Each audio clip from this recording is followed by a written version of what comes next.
Hello and welcome to another edition of Legislative Update on Okemo Valley TV. This program is a collaboration between Okemo Valley TV and the Vermont Standard newspaper. My name is Tom Ayres and I'm the senior staff writer for the Vermont Standard. I'd like to welcome State Representative Tesha Buss, as always, to this weekly legislative update during the Vermont legislative session. Tesha represents Woodstock-Plymouth and Reading in the Windsor 5 district in the State House. Hi, Tesha. Thanks for having me back, Tom. Absolutely. Well, the legislature is ostensibly winding down, heading into the last 2 weeks of this biennium. And we'd like to take a look at what some of the major items are on the agenda as you move towards adjournment. It looks like sometime in early May. Can you give us a quick look-see at what some of the top items on the legislative docket over the next 2 weeks are? For sure. So one of the things that we have coming up are a lot of bills regarding some public safety issues, make big oil pay, and some other, like we have an emergency service bill that we are working on that will probably get to the finish line. All of the bills that came over from the Senate is what we're working on now. So in House Education, that is issues regarding literacy and how we teach literacy in schools and what we could do about that. We just passed the yield bill out. So I do want to speak about that a little bit because, I feel like property taxes is such an intense topic these days. And the yield bill only helped moderately. But it did help. So basically, every school district decides what they are going to spend on education. And what the state does is raise all of that money. We don't decide that we want to raise more money than what the schools say that they need. We raise the money that the schools say that they need. And so I just want to make that clear because a lot of times we get pegged as the people who are choosing to spend this money on education, and those are local decisions. So all we do is raise that money that you told us to raise locally. So, but what the yield bill did is in two different things. There is a cloud tax, and so that was we're using that cloud tax money to pay for universal school meals. So that's an income stream that we haven't had for a little bit. It can it's a spigot that turns on and turns off through legislative action. So that's what we will use to pay for universal school meals. And then the other thing that we did to help level set some taxes is usually your taxes are like an aggregate of 3 years of the market. So the last 3 years have been really hot since COVID in the market. So a lot of people's values are high. So what we did was, and in certain areas, it's much higher than in other areas.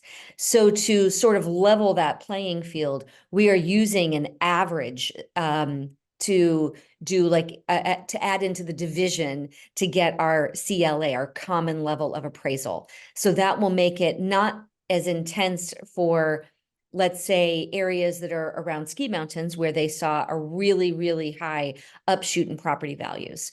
And so that will be particularly helpful to Plymouth and to Woodstock for sure. Reading is a little bit more steady. So those are strong parts of the yield bill. The other thing that's really important to note is that there was a choice to do an extra 1.5% tax on short-term rentals.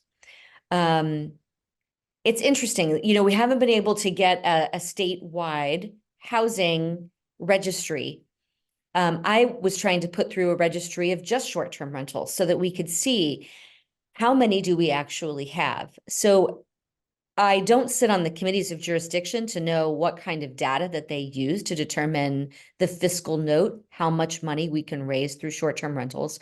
And their estimate, I think, is relatively low. We're talking about, $3.5 to $5 million.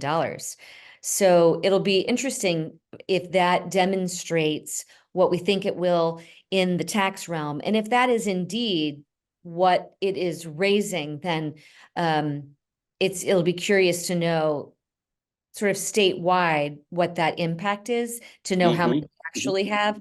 The hard part is that I think that they're disaggregately, distributed. We're going to have so many more short-term rentals close to ski areas than we are, in the north. So, yeah. I'd like to go back to the first tax that you mentioned, the cloud tax.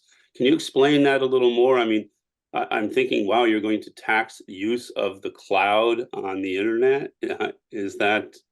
I don't know a ton of details about the cloud tax itself and how it functions. So I some research for you and then get back to you next week because I don't feel like I have the proper terminology to explain it to the viewers and you. Okay, sure, absolutely, absolutely.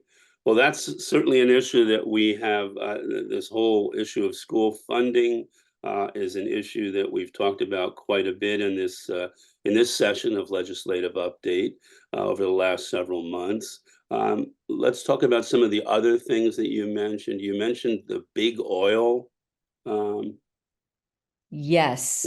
So it is a bill called Make Big Oil Pay. This started in the Senate and has just passed over to the House. This bill essentially figures out the amount of money that we spend in Vermont that addresses climate change issues. So, we have a lot of flooding. We're not having flooding except for changes in our climate. And then they take that amount of money that we have, that we're generally spending because the climate is changing, and they determine a percentage of that that is caused by the oil industry and the fuel industries. And then that is the hope that we can get that money, essentially, like the people that caused the problem are the people that are going to pay, polluters pay, essentially. And then that creates, that money goes into a fund, and then there will be a process, like a resilience implementation strategy on what we need to do statewide to deal with flooding. And we'll use that money to pay for it so that we don't have so much flooding damage to our communities in the future. Interesting. Other things that you may have mentioned other than the school funding issue and the yield and this big oil initiative, what are some of the other remaining items on the docket that will be meriting your attention in the next 2 weeks? Yes, so we have a wetland and river corridor development and dam safety bill. It's called S213. So that means it started in the Senate. So it's going to be regulating wetlands on a 2-to-1 basis. So if you have a wetland and you want to do development work on it, you are going to have to create twice as much wetlands as you took away. Right now, the ratio is 1-to-1. So the wetlands are really needed because they are spongy areas that absorb water. And this is what we need to tackle some of our flood work. And then dam safety. I mean, we really struggle with dams. And I got to say that, being a Plymouth business owner and seeing Moneybrook and that hill collapsing, all that water, comes down and then it heads over to the lakes of the Okemo Valley. And the dam heading into Lake Amherst is really in need of significant repair.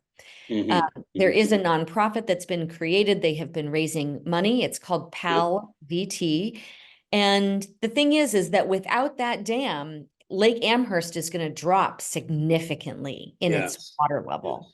And that will change the ecosystem of Lake Amherst for sure. But then all that's going to go downstream into, Echo and Rescue and Pauline. And so it's really important that our local community understand how that dam functions and to reach out to PAL VT if you are somebody that really wants the level of Lake Amherst to stay the way that it is. Mhm. They're really looking for folks that will contribute time, energy, and money to that dam. This bill will create a revolving loan fund. So that Ah, could be what PAL VT then could use to really do the work that's needed on that dam. It's absolutely. not going to address the sediment issues. We've spoken a lot in Plymouth with Marie Caduto, who is a specialist. She's been studying Money Brook and the effects of Money Brook for the last, ever since Irene. So this is, for 13 years. Mhm. You know, her philosophy is that there's really not much that can be done, that we should let nature take its course.